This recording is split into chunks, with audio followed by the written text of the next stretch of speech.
Hello everyone, welcome back to my channel. Before starting the video, please subscribe and keep watching for more details videos. Eala gears up for hard court after Wimbledon stint.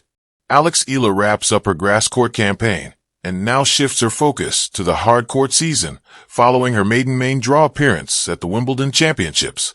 The 20-year-old Filipina rising star is listed for the upcoming National Bank Open in Canada, a Women's Tennis Association WTA 1000 event set later this month, which features a stacked field, including world number 1 Aryna Sabalenka, number 2 Coco Gauff, and number 3 Jessica Pegula, among others. While nothing is official yet, with Wimbledon still ongoing, the Canadian event could serve as a major springboard for Eala's hard court campaign that included her goal of making a mark in the U.S. Open scheduled August 24th to September 7th. Eala ended her grass season with a valiant first-round effort at Wimbledon, taking defending champion Barbara Krejcikova to 3 sets. She also competed in the doubles draw alongside German partner Eala, but the pair bowed out in the opening round. Despite the early exits, Eala took a moment to reflect on her journey in a social media post. "Sometimes, the grass is greener on your own side," she wrote. "See you all on the green next year." As of now, Eala sits at a career-high number 54 in the WTA Live rankings, which will be finalized at the end of Wimbledon. The sun hadn't even risen fully above the Manila skyline, but the sound of a tennis ball thudding against the court rang crisp and sharp in the morning air. Eala, barely back from the verdant lawns of Wimbledon, was already drenched in sweat, her strokes echoing like poetry rewritten, this time on a canvas of concrete and speed. Grass was behind her now. The strawberries and cream, the subtle slipperiness of the surface, the whispered traditions of center court. It had all become part of the growing scrapbook of her young career. And yet, there was no time for nostalgia. The U.S. swing loomed, and with it, the demanding season of hard court tournaments. Hard court wasn't just a change in surface, it was a change in mindset. Chapter 1, The Ghost of Wimbledon. Wimbledon had been a mixed bag, brilliant in flashes, frustrating in moments. In the locker room after her final match, Eala stared at the soles of her grass-stained shoes. She ran a towel through her hair, still damp from the exertion. Her coach, Carlos, stood beside her silently, scrolling through match stats on his tablet. "You had her in the second set," he finally said, without looking up. Eala didn't reply. She knew. The match had been a winnable one.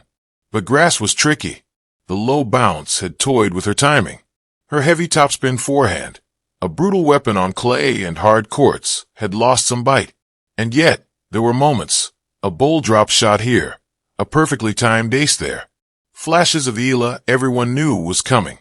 She stood up, slung her bag over her shoulder, and smiled faintly. "Let's prep the hard court schedule," she said. Chapter 2, The Return Home. Back in the Philippines, the air was thicker, hotter, oppressive in a way London never was. But it was home. And more importantly, it was the reset button she needed.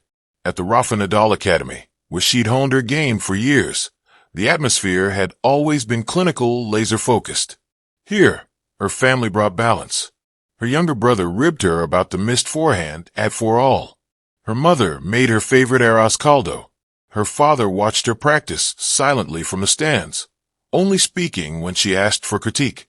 And every morning, she trained. Relentlessly.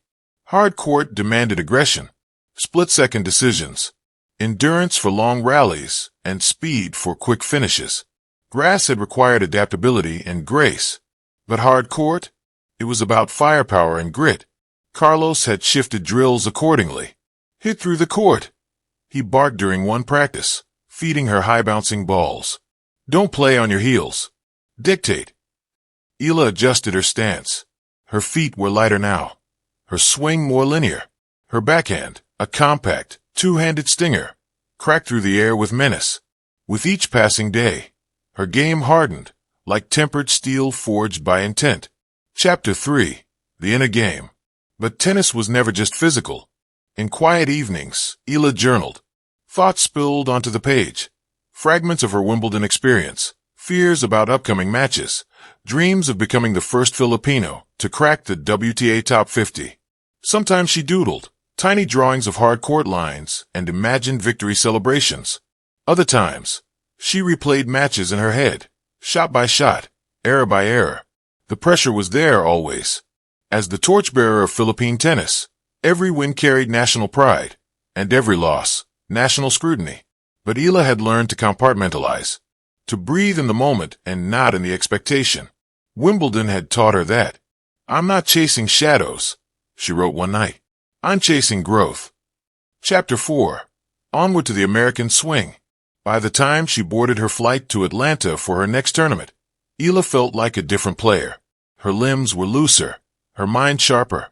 The roar of jet engines was familiar now, like the opening soundtrack of a new chapter.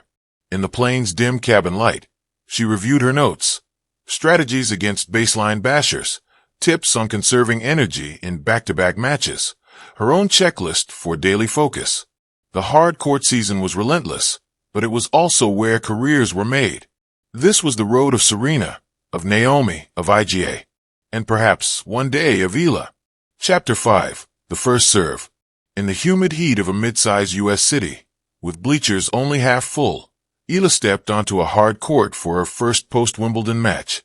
Her opponent was older, seasoned, with a cannon of a serve and the stare of someone who'd played 100 such matches.